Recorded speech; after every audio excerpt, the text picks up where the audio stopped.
Quiero saludar a Malca Novigot. Qué gusto saludarte, abogada internacionalista.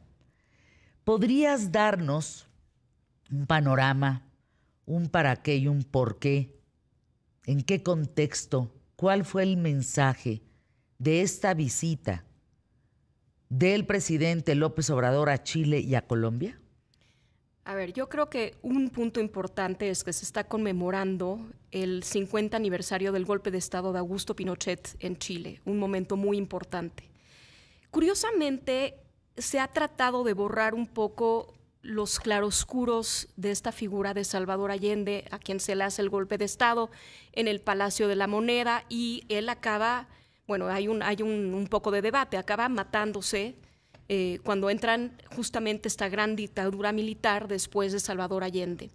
Y creo que es interesante que nuestro presidente haya ido en esta fecha y haya elegido conmemorarla precisamente con líderes muy afines a la izquierda, un poco haciendo un whitewash de lo que es Salvador Allende. Obviamente, claro que no estoy haciendo una apología a esta terrible dictadura militar que cifras oficiales causó 40,000 víctimas y fue tremenda cómo causó una herida tan profunda en Chile que la sigue viviendo. Es más, el Congreso en esta conmemoración muy dividido, por una parte los oficialistas izquierdistas tratando de glorificar la imagen de Salvador Allende y callando a esta oposición que decía, a ver, momento, el mejor, yo creo que, y voy muy de acuerdo con ese mensaje, ¿no? La mejor conmemoración que se puede hacer en este caso es recordar que ni uno ni otro régimen, ni la izquierda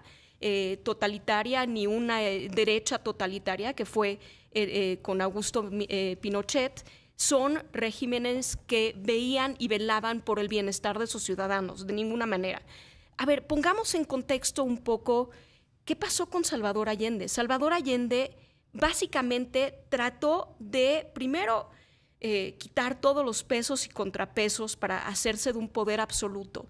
Y en este delirio de instaurar un gobierno socialista a ultranza, puso al país en un jaque, es decir, nacionalizó muchas de las industrias más importantes, desposeyó a terratenientes de sus tierras. Entonces, ¿qué hizo? Una crisis económica brutal. Había una escasez de productos, se vivía un ambiente político terrible, la gente hizo manifestaciones, hizo paros en muchas de las industrias principales. Parecía con las manos atadas porque no actuaba. Claro. Entonces, bajo ese estándar, lo que sucedió es que la gente estaba en mucho descontento. No es que los militares entraron en un vacío. Hay que recordar que estábamos también en la Guerra Fría, en un momento donde estas nociones de comunismo ultranza, de marxismo, asustaban mucho a muchos alrededor, ¿no? Y claro, el resultado fue que fue una toma brutal del Palacio de la Moneda. Y bueno, hay que decir que también el Congreso, esto fue en septiembre 11 de 1973, pero el Congreso se había pronunciado porque el presidente no estaba respetando ni las leyes. La Corte Suprema le pegaba a cada tiempo, se reservó el derecho de decidir si se acataban o no los fallos de la Corte. Y entonces, ¿por qué? ¿Qué está pasando en nuestros países latinoamericanos? ¿Por qué este enamoramiento a ultranza de estos regímenes que son como glorificamos a estos líderes de izquierda sin ver sus sombras? Creo que nos haría un mejor propósito. Y las sombras son inmensas. Las sombras son muy importantes. Muy grandes. En la historia nos encanta hacer buenos y malos. Y olvidamos no debemos hacer esta dicotomía. Nadie es santo y nadie es diablo. ¿Qué tal si aprendemos a ver estos personajes desde sus luces? Claro que esta retórica y esta narrativa de izquierda atrae mucho a Latinoamérica porque hay una gran pobreza, hay una gran desigualdad. Y esto resuena en muchos de los electores y no ha cambiado. Pero la izquierda y la derecha a ultranza acaban reuniéndose y teniendo muchos puntos de equiparación que finalmente lastiman los derechos de las personas, no les hacen un propósito. Creo que la democracia, o sea, es interesante esta declaración de Santiago protegiendo la democracia. Habría que preguntar qué se entiende por democracia. Se entiende lo que hace a veces la izquierda de desbaratar los pesos y contrapesos, se entiende ir resquebrajando justamente estos valores democráticos de participación, acallando a una oposición, dividiendo en esta dicotomía de buenos y malos, conservadores y liberales. Y si tú ves los discursos, tanto de Petro como el presidente y de Boric, pues van en esa narrativa. No ha cambiado tanto la narrativa, ha cambiado quizá los métodos. Pues no hay tantas tomas militares, ¿no? Pero este tema de no respetar la democracia como tendría que hacer y glorificar a líderes de izquierda con un propósito, no Ahora, lo veo. ¿era necesario el viaje? ¿Qué quiso demostrar el presidente López Obrador?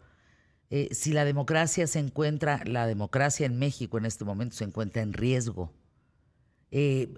Muchas preguntas. ¿De qué trata el tema del compromiso de Santiago que firmó? Él no lo ve como tal. Si tú oyes su discurso, él está muy alineado con ver a los conservadores. Se pronunció incluso cuando llegó Maximiliano y hizo un recuento de la historia y alzó a estos líderes que se opusieron y que eran de izquierda, ¿no? Entonces él ve, o sea, su lectura de la historia es muy acorde a una narrativa muy de la izquierda. ¿Qué hace? Ve a los conservadores, en su mente los conservadores son unos traidores, literalmente. Entonces, claro, a ver, este presidente, ¿por qué fue necesario para él? No necesariamente para el país. Es un presidente que no sale mucho, pero para él sí. Para él este mensaje de hacer una unión entre todos los líderes de izquierda, pues es muy importante para él. Es casi como un movimiento, ¿no? Lo que él siempre ha planteado. Y le da fuerza a estos líderes internacionales de izquierda. Entonces, pues muy acorde con su pensar. Muy acorde con su... ¿Por qué no fue el G20, por ejemplo? Que fue en fechas, en una semana antes. Porque no va de acuerdo a esto. Para él es un presidente que se mueve mucho más con ideología. Y ahora Salvador Allende también se movía y tomaba muchas decisiones por ideología, no tanto por pragmatismo. Ahora, ¿la visita de Colombia va a tener más impacto para México o Colombia? Porque pues el tema era el narcotráfico. ¿Quién va a salir beneficiado? ¿Y fue el mensaje que salió? No fue el mensaje que salió.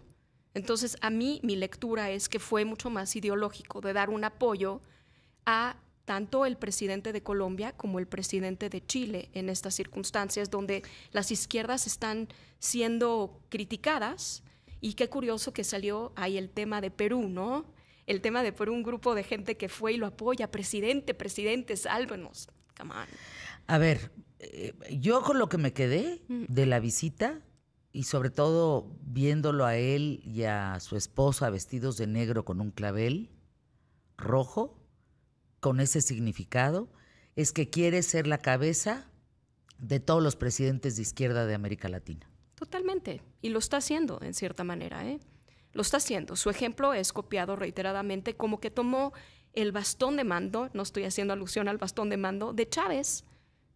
Él quiere hacerse el presidente de izquierda que mueva las izquierdas, en América Latina, el dinero fluye. O sea, la cabeza del Foro de Sao Paulo. ¿Por qué sale a defender, por ejemplo, a todas las izquierdas o a líderes de izquierda que sus mismos países han criticado sus acciones? ¿Qué es eso? @Malca_Novigrot, gracias por estar con nosotros. Hay que seguirla, ¿eh? Gran analista internacional, abogada además, con nosotros aquí en ¿Qué tal, Fernanda? Un gusto, Fernanda. Que tengas muy buen día. Gracias, igualmente.